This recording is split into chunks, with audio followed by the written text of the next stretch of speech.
നീ എളിയവന് ദുർഗവും ദരിദ്രന് കഷ്ടത്തിൽ ഒരു കോട്ടയും കൊടുങ്കാറ്റിൽ ഒരു ശരണം ഉഷ്ണത്തിൽ തണലുമാണ്.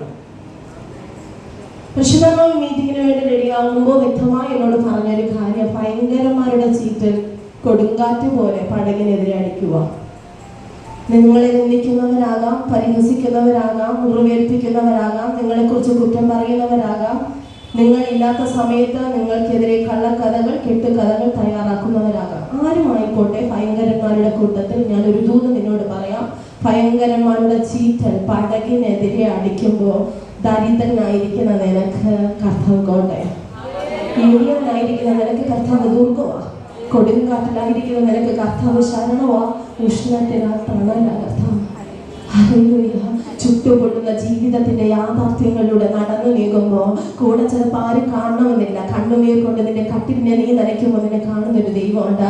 നിനക്കെതിരെ ഹല്ലേലൂയ പല വിധത്തിലുള്ള പദ്ധതികൾ പല വിധത്തിലും പലരും പല രീതിയിൽ പ്രവർത്തിക്കുമ്പോൾ കുഞ്ഞ നീ പോലും അറിയുന്നില്ലായിരിക്കാം. പക്ഷെ ആ പദ്ധതികൾ ഒന്നുപോലും നിന്റെ കുടുംബത്തിന്റെ നാശത്തിന് വരാൻ കാരണമാകാതെ ദൈവം മാറ്റിവിട്ടെങ്കിൽ, അതിന്റെ ദിശ മാറ്റിവിട്ടെങ്കിൽ, ഇന്ന് ഈ പ്രഭാതത്തിൽ എത്ര പേർക്ക് ദൈവത്തെ ചുരുക്കാൻ കഴിയുക? ഇന്ന് ഈ പ്രഭാതത്തിൽ എത്ര പേർക്ക് ദൈവത്തിന് നന്ദി പറയാൻ പറ്റുമോ? നമ്മുടെ കഴിവുകൊണ്ടാണോ? നമ്മളെ നോക്കിയാൽ തോന്നി മാത്രമേ ഉള്ളൂ. നമ്മളെ നോക്കിയാൽ കഴിവുകളൊന്നുമില്ല. നമ്മളെ നോക്കിയാൽ നമ്മൾ ബിഗ് സീറോയാ. പക്ഷെ കർത്താവ് നമ്മുടെ ജീവിതത്തിൽ വന്നതാണ്. നമ്മുടെ ജീവിതത്തിൽ വിജയം. കർത്താവ് നമ്മുടെ ജീവിതത്തിൽ വന്നതാണ്. കർത്താവിന്റെ കൃപ നമ്മൾ അനുഭവിക്കുന്നതാണ്. നമ്മുടെ ജീവിതത്തിൽ വിടുതൽ. Hallelujah, hallelujah, hallelujah. ദൈവ സ്നേഹത്തിന് ചില കാര്യങ്ങൾ ചെയ്താൽ നമ്മൾ മടുത്തു പോകുകയില്ല. സാമ്പത്തികത്തിന്റെ പുറകെയോ നന്മയ്ക്ക് വേണ്ടിയിട്ടോ ഭൗതികമായ ആത്മീയമായ കൃപാവരങ്ങൾക്ക് വേണ്ടിയോ ഒക്കെ ഓടുന്നവരാണെങ്കിൽ ഒരു പരിധി കഴിയുമ്പോൾ ബ്ലോക്ക് ആകാൻ സാധ്യതയുണ്ട്. പക്ഷേ ദൈവസ്നേഹത്തിനാണ് ശുശ്രൂഷ ചെയ്യുന്നതെങ്കിൽ അന്ത്യം വരെ പോകുന്നത്. അന്ത്യം വരെ ഒരു സീസണിൽ മാത്രമല്ല കുഞ്ഞെ ദൈവവേല, അന്ത്യം വരെയോ. അന്ത്യം വരെ ഈ വേല തീരുന്നത് നിന്റെ ജീവൻ നിന്റെ ശരീരത്തിൽ എടുക്കുന്ന സമയത്താ തീരുന്നത്. എക്സ്പയറി ഡേറ്റ് ഇല്ലാത്തൊരു ശുശ്രൂഷയാ ദൈവവേല. നീ ദൈവരാജ്യത്തിന് വേണ്ടി നിൽക്കുമ്പോ, ദൈവനാമത്തെ ഉയർത്താൻ നിൽക്കുമ്പോ, നിന്നെ ഉയർത്തേണ്ടത് ദൈവത്തിന്റെ ഉത്തരവാദിത്തമാണ്.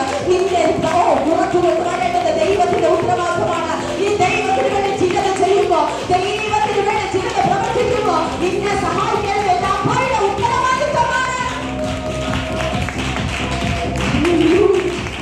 നീ അറിയാതെ ചില യുദ്ധങ്ങൾ നിനക്കെതിരെ വരുമ്പോ അത് നിന്റെ കൂട്ടത്തിൽ നിന്നാകാം, ചിലപ്പോൾ പുറത്തു നിന്നാകാം. നിന്നെ സ്നേഹിക്കാം എന്ന് നീ കരുതിയ പലരിൽ നിന്നും ചില വേദനകളും പ്രയാസങ്ങളും ഞെരുക്കങ്ങളും കടന്നു വരുമ്പോ കരയാനല്ല നമ്മെ വിളിച്ചത്.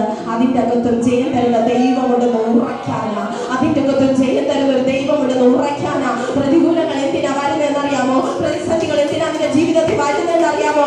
നിന്നെ തെളിയിക്കാനാ, നിന്നെ തെളിയിക്കാനാ, നിന്നെ തെളിയിക്കാനാ. ആ കുറ്റപ്പെടൽ വന്നത് എന്തിനാണെന്നറിയാമോ? ആ പ്രതിസന്ധി നിന്റെ ജീവിതത്തിൽ വന്നത് എന്തിനാണെന്നറിയാമോ? നിന്റെ വിശ്വാസത്തിന്റെ പരിശോധന വെളിവാക്കാനാണ്.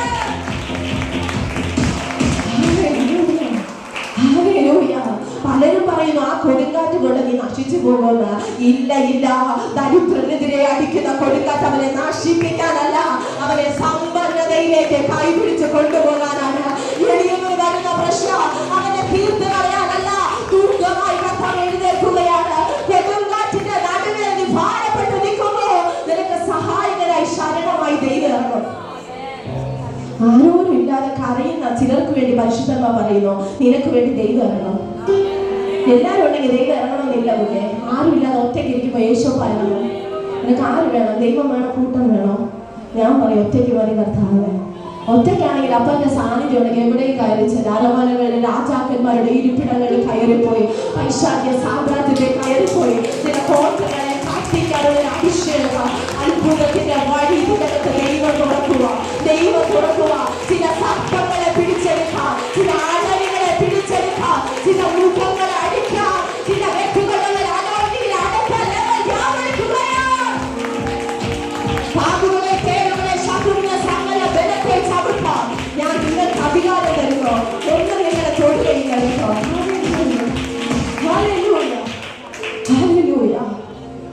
ജീവിതത്തിന്റെ അകത്ത് ചിലർ എതിരായി നിൽക്കുമ്പോഴാ പലപ്പോഴും നമ്മൾ ദൈവമായിട്ട് കണക്ട് ആകുന്നത്. നമുക്ക് സഹായിക്കാൻ ആരുമില്ല. സാമ്പത്തികത്തിന് നമ്മൾ ആശ്രയിച്ചാൽ നമ്മളെ സഹായിക്കുമെന്ന് പറയുന്ന ആ വ്യക്തി പറ്റുകയില്ല എന്ന് പറയുമ്പോൾ നമ്മൾ തീരും.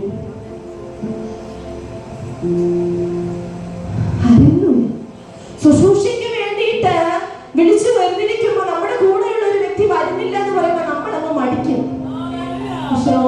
ഒറ്റയ്ക്ക് എഴുന്നേറ്റ് വന്നവനാണെങ്കിൽ ആര് വന്നില്ലേലും കുഴപ്പമില്ല, ആരിരുന്നില്ലേലും കുഴപ്പമില്ല, തന്നെ ഏൽപ്പിച്ച വേല വിശ്വസ്തയോടെ നിറവേറ്റോ. അതിന്റെ അകത്ത് ദൈവകൃപ വ്യാപരിക്കോ, അതിന്റെ അകത്തൊരു പെരുപ്പം ഉണ്ടാകോ. ദേശത്തിന്റെ പട്ടണങ്ങളിൽ ജനം വരും, തേടി വരും. കാരണം അവൻ ഒറ്റയ്ക്കാ. അരി ആ സഹോദരി ഒറ്റയ്ക്കാ, ആ സഹോദരി ഒറ്റയ്ക്കാ. അവൾക്ക് വേണ്ടി ഞാൻ പോയാലേ പറ്റത്തുള്ളൂ. അവൾക്ക് കൂട്ടുപിടിക്കാൻ ആരുമില്ല, അവളെ സഹായിക്കാൻ ആരുമില്ല. പരിശുദ്ധാത്മാവ് പറയുന്നു, നിന്നെ സഹായിക്കാൻ ആരുമില്ലെങ്കിൽ പരിശുദ്ധാത്മാവ് സഹായിക്കും. ഹല്ലേലൂയ. മോശയും ഈജിപ്തിലെ ഫറവോനും തമ്മിലുള്ള ചരിത്രം നാം നോക്കുമ്പോൾ അത് കേവലം സൈന്യ യുദ്ധമല്ല, ദൈവശക്തിയും ദുരാത്മശക്തിയും തമ്മിലുള്ള പോരാട്ടമാണ്. ഹല്ലേലൂയ. കേവലം മോശയും ഫറവോനും മുമ്പിൽ നിന്ന് നിൽക്കുന്നത് മാത്രമേ ഉള്ളൂ. മോശയുടെ വിളിക്കെതിരെയാണ് ഫറവോന്റെ സൈന്യം നിൽക്കുന്നത്. ഫറവോന്റെ സൈന്യം ആര് വേണമെങ്കിലും ഉപയോഗിക്കാം കേട്ടോ. നിങ്ങളുമായി അടുത്ത് നിൽക്കുന്ന ഏത് വ്യക്തിയെയും കൈക്കലാക്കാം. എങ്ങനെ അറിയാൻ പറ്റും? പ്രവൃത്തിയാൽ അറിയാൻ പറ്റും. വചനം പറയുന്നു, ഫലത്താൽ നിനക്ക് അതിനെ തിരിച്ചറിയാൻ കഴിയും. ഫലത്താൽ. ഹല്ലേലൂയ. മത്തായിയുടെ സുവിശേഷം 7:17 ഒന്ന് കറക്റ്റായി വായിച്ചു മോളെ. മത്തായിയുടെ സുവിശേഷം 7:17. നല്ല വൃക്ഷമൊക്കെയും നല്ല ഫലം കായ്ക്കുന്നു, ആകാത്ത വൃക്ഷമോ ആകാത്ത ഫലം കായ്ക്കുന്നു. നല്ല വൃക്ഷത്തിന് ആകാത്ത ഫലവും ആകാത്ത വൃക്ഷത്തിന് നല്ല ഫലം കായ്ക്കാൻ കഴിയുകയില്ല. നല്ല ഫലം കായ്ക്കാത്ത വൃക്ഷമൊക്കെയും വെട്ടി തീയിലിടുന്നു. നല്ല ഫലമില്ല, എന്നെയും വെട്ടും നിന്നെയും വെട്ടും. പ്രസംഗിക്കുന്ന എന്നെയും വെട്ടും, കേൾക്കുന്ന നിന്നെയും വെട്ടും. ഫലത്തിലാണ് കാര്യം. പ്രവചിക്കാൻ പറ്റും, പ്രസംഗിക്കാൻ പറ്റും, പ്രാർത്ഥിക്കാൻ പറ്റും. ഫലമുണ്ടോ?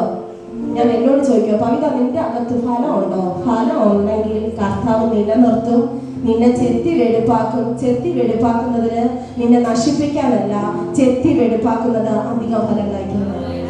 ഇന്ന് വിശ്വാസികളുടെ അകത്ത് നോക്കുമ്പോൾ പെന്തക്കോസ്ത് സമൂഹത്തിന്റെ അകത്താണ് കൂടുതൽ ശുശ്രൂഷ. അതുകൊണ്ട് ഞാൻ പറയാം, ആരാധിക്കുന്നുണ്ട്, പ്രാർത്ഥിക്കുന്നുണ്ട്, കൈയടിക്കുന്നുണ്ട്, അന്യഭാഷ കേട്ടാൽ നമ്മൾ പോലും അന്തം വിട്ട് നോക്കും, പക്ഷേ ഫലമില്ല. ഇത് എപ്പോഴാണ് മനസ്സിലാവുന്നതെന്ന് അറിയാമോ? ലാസ്റ്റ് പ്രാർത്ഥനയ്ക്കായിട്ട് അവർ കുടുംബമായി വരും. ഭാര്യ പറയും ഭർത്താവിന്റെ കുറവുകൾ പറയും, ഭർത്താവും ഭാര്യയുടെ കുറവ് പറയും. രണ്ടുപേരുടെ മുഖത്ത് നോക്കിയിട്ട് ഞാൻ പറയും, കർത്താവ് ഞാൻ ആരെ വിശ്വസിക്കും? ഞാൻ ആന്റിയെ നോക്കിയപ്പോ ആന്റി 100-90 ഡിഗ്രി ചാടുകയാണ്. അങ്കിള് മിണ്ടാതിരിക്കുക. എനിക്ക് മനസ്സിലായി, ആ 100-90 ഡിഗ്രിയില് ചാടുന്ന ആന്റിയുടെ മേലെ ഫലമില്ല, മിണ്ടാതിരുന്ന് പ്രാർത്ഥിക്കുന്ന ആ അങ്കിളിന്റെ മേലാണ് ഫലം.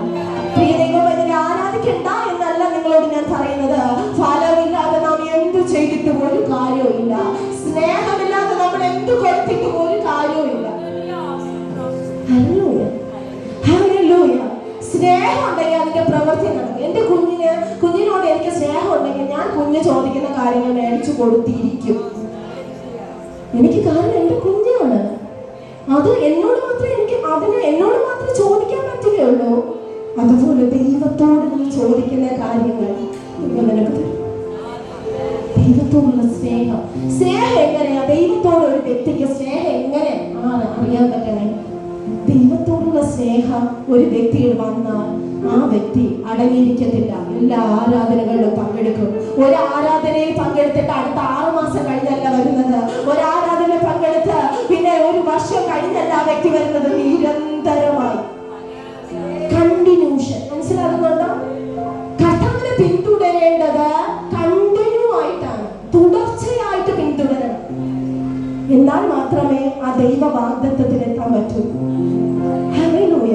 എനിക്കിപ്പോ കൊടൈക്കനാൽ പോകണമെന്ന് ഭയങ്കര ആഗ്രഹമാണ്. ഞാൻ തമ്പാനൂരിൽ പോവാ, കൊടൈക്കനാൽ പോവാ. പകുതി എത്തിയപ്പോ എനിക്ക് കൊടൈക്കനാൽ പോകണ്ട. എനിക്ക് തോന്നുക, ഞാൻ തന്നെ വിചാരിക്കും കൊടൈക്കനാൽ പോകണ്ട, ഇടയ്ക്കൊരു സ്ഥലത്ത് ഇറങ്ങണമെന്ന്. ബസ് പോകൂലേ? കൊടൈക്കനാൽ ബോർഡ് വെച്ച ബസ്സാണെങ്കിൽ കൊടൈക്കനാലിൽ ചെന്നേ വണ്ടി നിൽക്കൂ. പക്ഷെ ഞാൻ ഇടയ്ക്ക് ഇറങ്ങി പോവാ. ഇതുപോലെയാ ചില വിശ്വാസികളുടെ അവസ്ഥ. അവർക്ക് നിത്യതയിലേക്ക് പോകണ്ട, ഇടയ്ക്ക് കിട്ടുന്ന അനുഗ്രഹങ്ങൾ പറിച്ചുകൊണ്ട് പോവുക. ഈ അനുഗ്രഹം നിലനിൽക്കുകയില്ല, ഈ അത്ഭുതം നിലനിൽക്കുകയില്ല. ഇത് അവസാനം വരെ നിന്നെ കൊണ്ടെത്തിക്കുന്നതല്ല. നീ ഇവിടെ കടന്നു വന്നിരിക്കുന്നതിന്റെ ആവശ്യം നിറവേറാൻ മാത്രമാ, ദൈവസ്നേഹത്തിലല്ല. ദൈവസ്നേഹമുള്ളവന്റെ ജീവിതത്തിൽ ഞാൻ പറയാം, അവൻ കൊടുങ്കാറ്റ് വന്നോട്ടെ, പ്രയാസം ഞെരുക്കം വന്നോട്ടെ, മഴ പെയ്തോട്ടെ, മഞ്ഞായിക്കോട്ടെ, 10:30 മണി എന്നുള്ള സമയമുണ്ട് ഞാൻ ആലയത്തിനകത്താൻ കാണും. ഹല്ലേലൂയ. വീട്ടിലേക്ക് പറ്റുകയില്ല, കാരണം ദൈവസ്നേഹം അവനെ നിർബന്ധിക്കും. നമ്മുടെ കൂടെയുള്ള ഒരു വ്യക്തിക്ക് ഒരു വിഷയം വന്നാൽ നമ്മൾ എന്ത് ചെയ്യും? ആ വ്യക്തിക്ക് വിഷമം വരും, ദൈവസ്നേഹം ഉള്ളതുകൊണ്ടാ. അല്ലാത്തൊരു കല്ലുപോലെ ഇരിക്കും. അവർക്ക് പറ്റുമെങ്കിൽ എന്താ, എനിക്കെന്താ? സ്വാർത്ഥത നിറഞ്ഞ ലോകത്തിന്റെ അകത്ത് ദൈവാത്മാരോടൊക്കെ വിളിച്ചു പറയുന്നു, ദൈവ സ്നേഹം കൊണ്ട് ഹൃദയങ്ങൾ നിറയട്ടെ. ഹാലലൂയ. കാറ്റ് അങ്ങനെ ഒരു സ്നേഹത്താൽ നിങ്ങളെ നിറയ്ക്കട്ടെ. ഇപ്പോൾ വീശിയ കാറ്റുണ്ടല്ലോ, നിങ്ങളുടെ ഹൃദയത്തിനകത്ത് ആ സ്നേഹം കൊണ്ട് നിറയ്ക്കട്ടെ, ആ സമാധാനം കൊണ്ട് നിറയ്ക്കട്ടെ. എന്റെ ജീവിതത്തിൽ എന്ത് പ്രതികൂലം വന്നാലും എന്റെ യേശുപ്പായെ വിട്ടിട്ട് ഞാൻ പോവുകയില്ല. ഹല്ലേലൂയ. ചില നന്മകളൊക്കെ കർത്താവ് തയ്യാറാക്കി വച്ചിരിക്കുമ്പോഴാണ് ഈ പിന്മാറ്റം. അതാ ഏറ്റവും അധികം വിഷമിപ്പിക്കുന്ന കർത്താവിനെ. എന്റെ മോക്കൊരു അനുഗ്രഹം കൊടുക്കാം, എന്റെ മോനൊരു അനുഗ്രഹം കൊടുക്കാം, എന്റെ മോന് അടുത്തൊരു മേഖല തുറക്കാൻ വിചാരിക്കുമ്പോ ആ വ്യക്തി സഭയിലാകത്തില്ല. ദൂതൻ ഗിഫ്റ്റുമായിട്ട് വരുമ്പോ പേര് വിളിക്കും, അയ്യോ കഴിഞ്ഞ മീറ്റിംഗ് വരെ ഉണ്ടായിരുന്നു, ഇന്ന് വന്നില്ല. അങ്ങനെയൊക്കെ ജസ്റ്റ് പാസിന് അനുഗ്രഹം നഷ്ടപ്പെട്ടവർ ഇതിന്റെ അകത്തുണ്ട്. ഇനി ഒരു അനുഗ്രഹങ്ങളും നിങ്ങൾ നഷ്ടപ്പെടുത്തരുത്. ഒരു നന്മകളും നഷ്ടപ്പെടുത്തരുത്. കർത്താവ് നിങ്ങളോട് റിക്വസ്റ്റ് ആയി പറയുക, ഈ ദൈവത്തെ തുടർന്ന് ആരാധിക്കണം. ഒരു തുടർച്ച വേണം. ഹല്ലേലൂയ. ഒരു തുടർച്ച വേണം. നമ്മൾ ചെയ്യുന്ന എല്ലാ കാര്യങ്ങളും ഒരു ഓർഡർ വേണം. ഹല്ലേലൂയ. എപ്പോഴും ആരാധനയ്ക്കെതിരെ എന്താണ്? ഒരു യുദ്ധമുണ്ട്.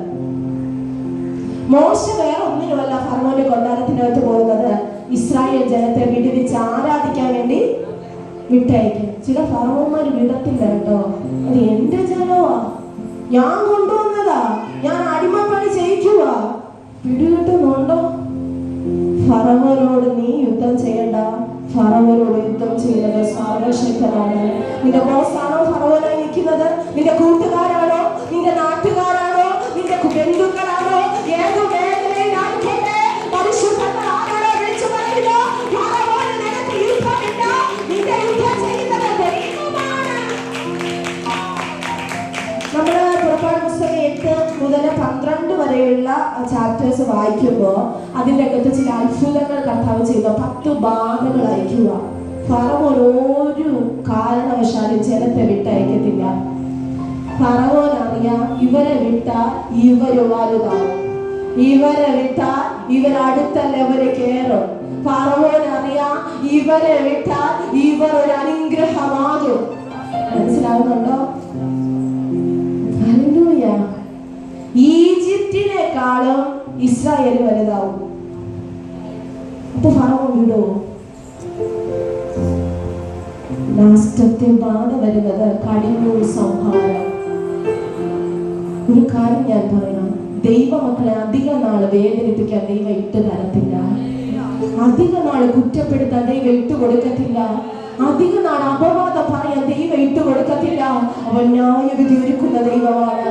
ഇതിന്റെ അകത്ത് നിനക്കെതിരെ പദ്ധതി തയ്യാറാക്കുന്നവൻ നീ കുറിച്ചിട്ടോ അവന്റെ ജീവിതത്തിൽ ന്യായവിധി ഉണ്ടാവും. ഹല്ലേലൂയ. പ്രാർത്ഥിക്കുന്ന മൊർദെഖായിക്കെതിരെ ഹാമാൻ കഴിവറ തയ്യാറാക്കുകയാണ്. പക്ഷേ മൊർദെഖായി പ്രാർത്ഥിച്ചുകൊണ്ടിരുന്നാൽ മതി, കഴിവറ തയ്യാറാക്കിയവൻ തന്നെ കഴിവരത്തി തൂങ്ങും. കണക്റ്റാവുന്നുണ്ട് സിസ്റ്റർ. കഴിവറ തയ്യാറാക്കിയവൻ തന്നെ. ആത്മാവ് കണക്റ്റായി കയറിപ്പോ. കഴിവരം തയ്യാറാക്കിയവൻ തന്നെ. കഴിവരം തൂങ്ങുന്ന നീ കാണും. നിന്റെ കുടുംബത്തിനെതിരെ മന്ത്രവാദം ചെയ്യുന്നവരെ കൊണ്ട് തന്നെ ആ കുടുംബം തകരുന്നത് നീ കാണും. നിനക്കെതിരെ പദ്ധതി തയ്യാറാക്കുന്നവർ നിന്നെ വിട്ട് ഓടി പോകുന്നത് നീ കാണും. എപ്പോഴും ആഗ്രഹിക്കുന്നത് കർത്താവിന്റെ മക്കൾ വിശുദ്ധരായി ജീവിക്കാനാണ്. ഹല്ലേലൂയ. എന്റെ കർത്താവ് നീതിമാനാണ്, അതുകൊണ്ട് നമ്മൾ നീതിയുള്ളവരായി മാറണം. നിങ്ങൾ എന്തിനാ ഈ മീറ്റിംഗിന്റെ അകത്ത് കടന്നു വന്നത് എന്ന് നിങ്ങളോട് ചോദിച്ചാൽ നിങ്ങൾ പറയും ദൈവസ്നേഹമാണ്. എൻ്റെ കർത്താവ് എൻ്റെ ജീവിതത്തിൽ ഒരിക്കൽ നന്മയെ ഓർത്താണ് ഞാൻ ഇവിടെ വന്നത്. വളരെ വിദൂരങ്ങളിൽ നിന്നൊക്കെ വന്നവർ ഇതിൻ്റെ അകത്തുണ്ട്. നിങ്ങളെ ദൈവം മറക്കൂ.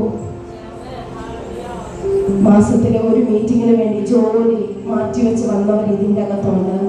മനുഷ്യൻ മറന്നാൽ എഴുതിട്ടോ, കർത്താവ് തരുമ്പോ താലിശ അടക്കം നിനക്കും നിന്റെ മക്കൾക്കും മക്കളുടെ മക്കൾക്കും മക്കളുടെ മക്കൾക്കും തലമുറ തലമുറ.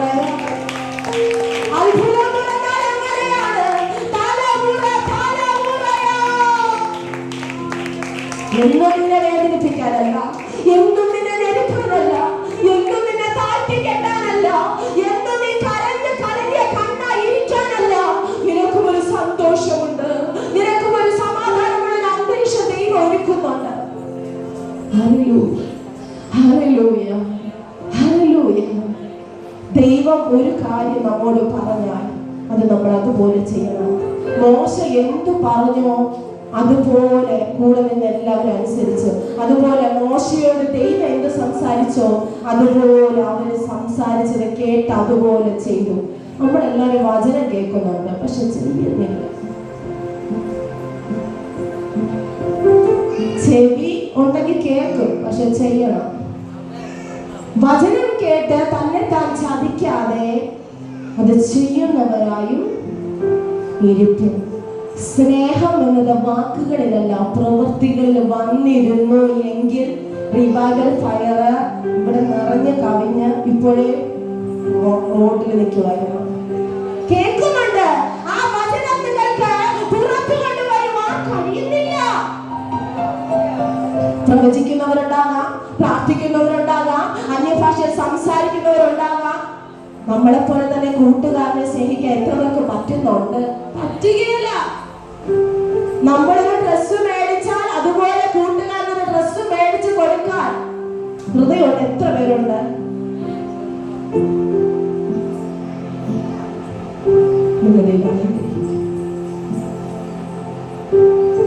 ചിലർക്ക് കൊടുക്കാം. നിന്റെ കരത്തെ കർത്താവ് ബലപ്പെടുത്താൻ പോകും. അനേകം അമ്മയും അപ്പനും ഇല്ലാത്ത കുഞ്ഞുങ്ങൾക്ക് ഡ്രസ്സുകൾ കൊടുക്കാം. നിന്റെ ഈ കരത്തെ പരിശുദ്ധ എത്ര ഏജായി 27 നിന്റെ ജീവിതത്തിന്റെ അകത്ത് ദൈവത്തിന്റെ വാഗ്ദത്തം വെളിപ്പെടുത്തുന്ന വർഷമാണ്. നീ ചിലത് കൊടുക്കും. നീ അമ്മയോടും പപ്പയോടും ഒന്നും പറയണ്ട. നിന്റെ കയ്യിലുണ്ടെങ്കിൽ നീ കൊടുക്കും, കേട്ടോ? ഈ കൊടുത്തിട്ടേ അവിടെ കണ്ണ് നിറയുന്ന കാണുമ്പോഴാ നീ കൊടുക്കുമ്പോ ഒരു കാര്യം ശ്രദ്ധിക്കണം മോനെ, തിരിച്ചു തരാൻ വകയില്ലാത്തവന് കൊടുക്കണം.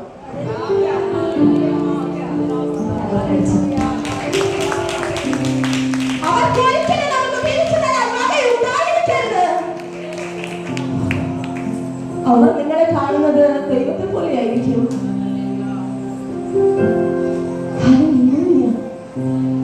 ഏറ്റവും പ്രതിസന്ധി നിറഞ്ഞ സമയത്ത് കൊടുക്കുന്ന 50 രൂപയ്ക്ക് വിലയുണ്ട്.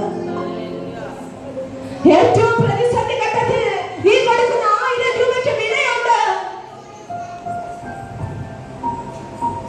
ആരുമില്ല എന്നോർത്ത് നീ കരയുമ്പോ നിനക്ക് തരുന്ന ചില സമ്മാനങ്ങൾ ദൈവമാണ് തരുന്നത്. മനുഷ്യരിലൂടെ തരുന്നെന്ന് മാത്രമേ ഉള്ളൂ, പക്ഷെ ദൈവമാണ് തരുന്നത്. ഹല്ലേലൂയ. ഈ കൊടുങ്കാറ്റ് അടിക്കുന്നത് നിന്നെ നശിപ്പിക്കാനാണ്. കൊടുങ്കാറ്റിലേക്ക് വരാൻ എന്റെ വിഷയം അതാണ്. കൊടുങ്കാറ്റ് വരുന്നത് നശിപ്പിക്കാനാണ്, നിന്നെ തകർക്കാനാണ്, നിന്നെ പറപ്പിക്കാനാണ്, നിന്നെ മുറിവേൽപ്പിക്കാനാണ്, നിന്നെ കരയിപ്പിക്കാനാണ്, നിരാശരാക്കാനാണ്, ആകുലപ്പെടുത്താനാണ്, ഭയപ്പെടുത്താനാണ്, പദവിയിൽ നിന്ന് നിന്നെ തള്ളിയിടാനാണ്, ദൈവത്തിൽ നിന്ന് നിന്നെ അകറ്റാനാണ്. ദൈവ പദ്ധതി ഒരിക്കലും നിന്റെ ജീവിതത്തിൽ നിറവേറരുത്. അക്കരെ എത്തിയാലല്ലേ ദൈവ പദ്ധതി നിറവേറും. അതിനു മുമ്പ് ഇതിനെ അങ്ങ് എന്ത് ചെയ്യണം? പരിശുദ്ധമാവ് പ്രസാദ് ബ്രദറെ നിങ്ങളോട് ആലോചന പറയാൻ പറയുന്നു. നിങ്ങൾ ചില മേഖലകളിൽ ആത്മതലത്തിൽ സഞ്ചരിക്കുന്നത് കൊണ്ട് തന്നെ ചില സഹശുശ്രൂഷകന്മാര് നിങ്ങളുടെ വേദി അടയ്ക്കുന്നുണ്ട്. ആത്മ കണ്ട് തുറക്കണം, ആത്മാവിൽ പ്രാർത്ഥിക്കണം. പരിശുദ്ധങ്ങളോട് പറയുന്നു, ആരൊക്കെ അടച്ചാലും നിങ്ങളുടെ വഴി അടയ്ക്കാൻ ദൈവം സമ്മതിക്കുക. ആരൊക്കെ അടച്ചാലും മനുഷ്യനെ അടയ്ക്കാനേ പറ്റൂ, പക്ഷെ ദൈവം തുറന്നാൽ ആർക്കും അടയ്ക്കാൻ പറ്റുകയില്ല. ദൈവം തുറന്നാൽ ആർക്കും അടയ്ക്കാൻ കഴിയില്ല.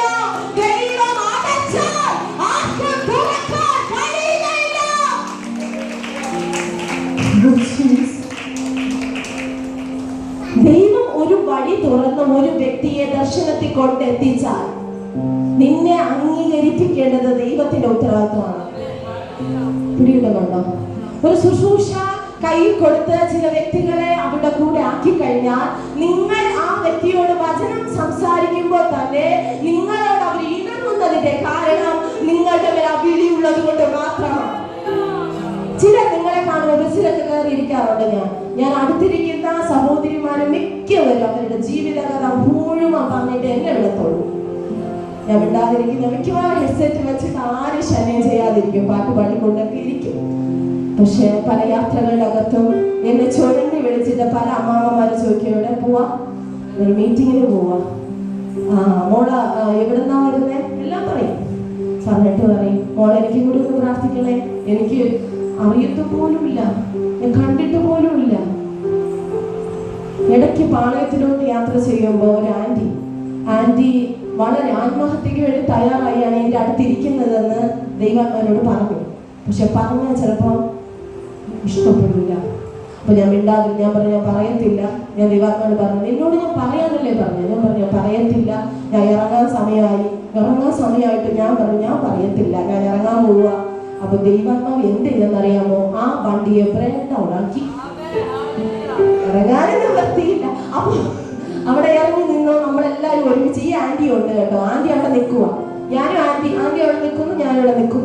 അപ്പൊ ഞാൻ ഇടയ്ക്കിടയ്ക്ക് നോക്കും, ഇപ്പൊ പറഞ്ഞാ ഇപ്പൊ വണ്ടി ശരിയാവും. എനിക്ക് ശുശ്രൂഷയ്ക്ക് പോകണം, അങ്ങനെ കളിക്കല്ലേ എന്നോട്. ചിലപ്പോഴങ്ങനെയാ ദൈവം. ഞാൻ പറഞ്ഞു എന്നോട് കളിക്കല്ലേ പ്ലീസ്, എനിക്ക് പോകണം. അവിടെ ശുശ്രൂഷയ്ക്ക് കയറിയില്ലെങ്കിൽ അവർക്ക് ഭയങ്കര ടെൻഷനാണ്. നമ്മൾ സമയത്തിന് ഒരു 10 മിനിറ്റ് മുമ്പ് എത്തണം. ഭയങ്കര വിഷമം, എനിക്കറിയാം ആ കാര്യം. അതുകൊണ്ട് ഞാൻ പറഞ്ഞു പ്ലീസ് ദൈവമേ എന്നെ ഇപ്പോഴത്തേക്ക് വിട്ടേക്ക്, ഞാൻ എന്തായാലും പറഞ്ഞോളാം. ഈ സഹോദരിയെ ഞാൻ നോക്കുന്നുണ്ട്, ആ സഹോദരി എന്നെ നോക്കുന്നുണ്ട്. അപ്പൊ എനിക്കൊരു ചെറിയ സന്തോഷം. ഞാൻ ചിരിച്ചു, സഹോദരി ചിരിച്ചു, സന്തോഷം. ഇത്രയും ചെയ്തല്ലോ, അപ്പൊ അതൊരു സന്തോഷമാണ്. ഈ ചിരി എന്നൊക്കെ പറയുന്നത്, ഒരാൾ മരിക്കാതിരിക്കുമ്പോ നമ്മൾ ഒരാളുടെ മുഖത്ത് ചിരിച്ചാലേ അവർക്ക് ആരൊക്കെ ഉണ്ടെന്ന് അവർക്ക് തോന്നുന്നു. കരങ്ങൾ അടിച്ചോ, ചിരി നല്ലതാ, ചിരി നല്ലതാ. ആരോടില്ലാത്തതൊക്കെ ഒരാൾ ചിരിച്ചാലുണ്ടല്ലേ അവരുടെ ഹൃദയം എന്തുമാത്രം ആശ്വസിക്കുന്നത് നിങ്ങൾക്കറിയാമോ? അതുകൊണ്ട് ഞാൻ ഗ്രൂപ്പ് മെമ്പേഴ്സിനോട് പറയും, ചിരിക്കുന്നുണ്ടോ? നിങ്ങളോട് ചിരിക്കുന്നുണ്ടോ? ഇല്ല, പറഞ്ഞിട്ടുണ്ട് ചിരിക്കണമെന്ന്. ചിരിച്ചിട്ടില്ലെങ്കിൽ നിങ്ങൾ പറയണേ. ഇവര് ചിരിച്ചില്ലെങ്കിൽ ഞാൻ അവരുടെ കാര്യത്തിൽ ഞാൻ തീരുമാനമാണ്. ചിരിക്കുക എന്ന് പറയുന്നത് അവരെ നമ്മിലേക്ക് അടുപ്പിക്കാനുള്ള ഒരു വാതിലാണ്, അല്ലേ? നമ്മൾ ചിരിച്ചു കഴിഞ്ഞാൽ നമ്മൾ ഒരു ബാങ്കില് നമ്മൾ പോയി, ബാങ്കിലെ അക്കൗണ്ടന്റ് നമ്മളോടൊന്ന് ചിരിച്ച് സംസാരിച്ചാൽ എന്തോ ആശ്വാസമാണ്. അതോ ദേഷ്യത്തിലിരിക്കുന്നതാണോ നിങ്ങൾക്ക് ഇഷ്ടം? ഒന്ന് ചിരിച്ചാൽ നമ്മുടെ പകുതി വിഷമം അവിടെ തീരും. നമ്മളൊരു സർക്കാർ ഓഫീസിൽ പോയി അവിടെ ഇരിക്കുന്ന ഉദ്യോഗസ്ഥൻ അല്ലെങ്കിൽ ഉദ്യോഗസ്ഥൻ ചിരിച്ചാൽ ഭയങ്കര ആശ്വാസമാണ്. അതുപോലെ ഒരു ശുശ്രൂഷകൻ നമ്മളെ കാണുമ്പോൾ ഒരു ചിരിക്കും, നമുക്കൊരു സന്തോഷമാണ്, അല്ലേ? ഈ ചിരി നല്ലതാ. ഈ ചിരി മായാതിരിക്കണമെങ്കിൽ കർത്താവിന്റെ വചനം നിങ്ങൾ അനുസരിക്കണം, കർത്താവിന്റെ കൂടെ നടക്കണം. കഴിഞ്ഞ മാസങ്ങളിലെ കർത്താവ് എനിക്കൊരു ദൂത് തന്നു, നീ കഴിച്ചിട്ടില്ലാത്ത ഫ്രൂട്ട്സ് കഴിക്കും. എനിക്കൊരു ദൂത്, ഞാൻ കഴിച്ചിട്ടില്ലാത്ത ഫ്രൂട്ട്സോ, അങ്ങനെ ഒരു ഫ്രൂട്ട്സ് ഉണ്ടാകാൻ ഒരു സാധ്യതയും ഇല്ല. അപ്പൊ ഞാൻ ലിസ്റ്റ് എടുത്ത് നോക്കി, എല്ലാ ലിസ്റ്റും ഞാൻ കഴിച്ചിട്ടുണ്ടല്ലോ. ദൈവമേ, ഈ സഹോദരി പറഞ്ഞിട്ടുള്ള എല്ലാ കാര്യങ്ങളും നടന്നിട്ടുണ്ട്, ഇതും നടക്കും. അങ്ങനെ ഇരിക്കുമ്പോ കുറച്ച് നാള് കഴിയുമ്പോ ഹസ്ബൻഡിന് പെട്ടെന്ന് ഒരു പനി വന്നു. അപ്പൊ 2 ദിവസം ഞങ്ങള് ടാബ്ലറ്റ് ഒക്കെ കഴിച്ചു നോക്കി, ഒരു മാറ്റവും ഇല്ല.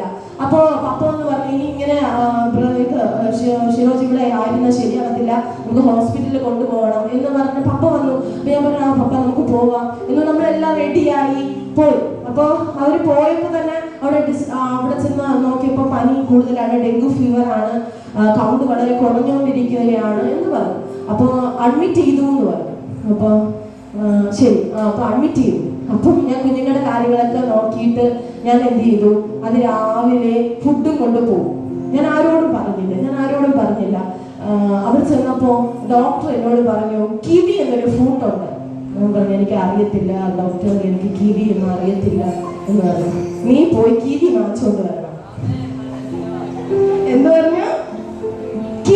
മേടിച്ചോണ്ട് വന്നു. അപ്പൊ ഞാൻ പറഞ്ഞു, ഡോക്ടർ ഞാൻ പോയിട്ട് വരാം. അപ്പൊ ഇച്ചാനോട് ചോദിച്ചപ്പോ ഇച്ചാൻ പറഞ്ഞു, നീ പോയിട്ടോ, പെട്ടെന്ന് പോയിട്ടോ, കിവി വാങ്ങിച്ച് കഴിച്ചാലേ മാറുന്നല്ലേ ഡോക്ടർ പറഞ്ഞു, നീ പോയിട്ട് വന്നു.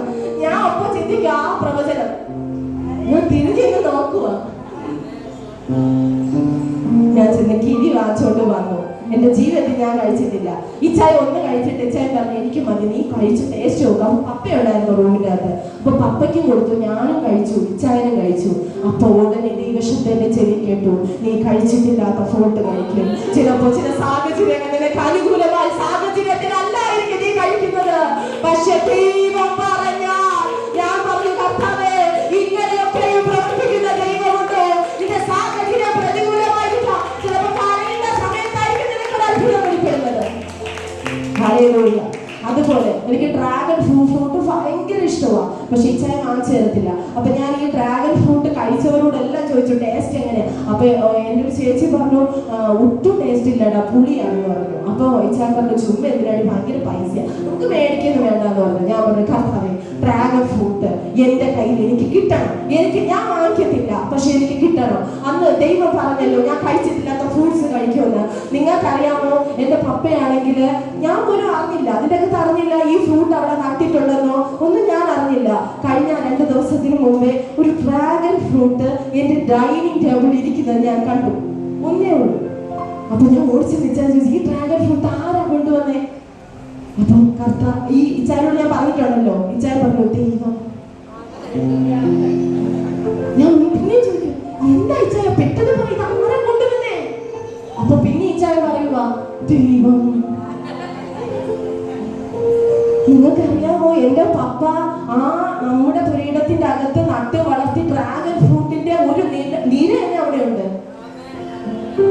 ഞാൻ ഇന്നലെ ഡ്രാഗൺ ഫ്രൂട്ട് കഴിച്ചു.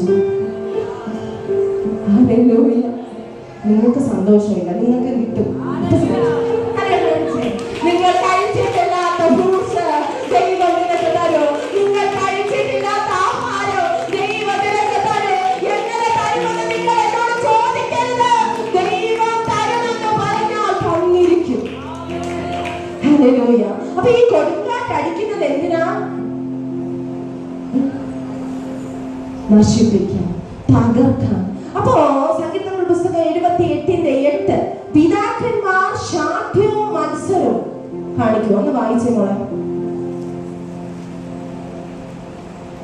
തങ്ങളുടെ പിതാക്കന്മാരെ പോലെ ശാഠ്യവും മത്സരവുമുള്ള തലമുറയായി ഹൃദയത്തെ സ്ഥിരമാക്കാതെ ദൈവത്തോട് അവിശ്വസ്ത മനസ്സുള്ള ഒരു തലമുറയായി തീരാതിരിക്കുകയും ചെയ്യേണ്ടതിന് തന്നെ.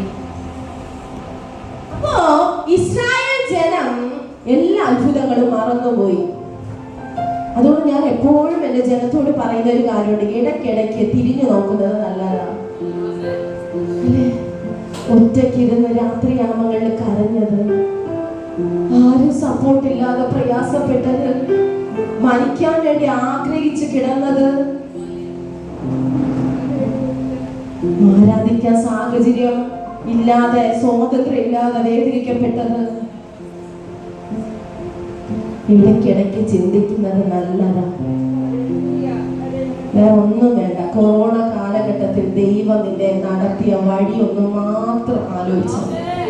ഒരു ശുശ്രൂഷകളില്ല, ഒരു ജോലി സ്ഥലമില്ല, ഒറ്റ വ്യക്തിയെങ്കിലും വിശപ്പ് അനുഭവിച്ചോ? ആരെങ്കിലും വിശന്നിരുന്നോ? ആരെങ്കിലും ഉണ്ടോ എൻ്റെ അകത്ത്? എന്റെ ദൈവം വിശ്വസ്തനല്ലേ? യേശുവിനോട് നന്ദി പറ, നന്ദി പറ, കരങ്ങൾ ഉയർത്തി നന്ദി പറ. തന്ന ആഹാരത്തിന് നന്ദി എന്ന് പറ, ഉടുക്കാൻ ഡ്രസ് തന്നെങ്കിൽ നന്ദി എന്ന് പറ, പഠിക്കാൻ സാഹചര്യം തന്നെങ്കിൽ നന്ദി പറ, തന്ന സാമ്പത്തികത്തിന് നന്ദി പറ, തന്ന സ്നേഹബന്ധങ്ങൾക്ക് നന്ദി പറ. റിവൈവൽ ഫയർ ഗ്ലോബൽ മിനിസ്ട്രി 4ാമത്തെ കൺവെൻഷനിലേക്ക് കയറുമ്പോ ഒരുമിച്ച് ജനം ഒരുമിച്ചൊന്ന് നന്ദി പറ, നന്ദി പറഞ്ഞേ. പലപ്പോഴും കാലിടറി പോയില്ലേ? പലപ്പോഴും കൈകൾ കുഴഞ്ഞു പോയില്ലേ? പലപ്പോഴും പിന്തിരിഞ്ഞോടാനൊക്കെ ശ്രമിച്ചില്ലേ? പക്ഷേ നീ തകരാതെ ശുശ്രൂഷയിലകത്ത് നിലനിർത്തിയെങ്കിൽ ഒരു പിടി ആഹാരം നിന്റെ കൈ കൊണ്ട് വച്ച് ഞങ്ങളുടെ ഗസ്റ്റിന് കൊടുക്കാൻ നിന്റെ കയ്യെ ഒരു പ്രാവശ്യമെങ്കിലും ബലപ്പെടുത്തിയിട്ടുണ്ടെങ്കിൽ നന്ദി പറ. കർത്താവിന് വേണ്ടി കൊടുത്ത ഒരു ഗ്ലാസ് വെള്ളത്തിന് പോലും പ്രതിഫലമുണ്ട്.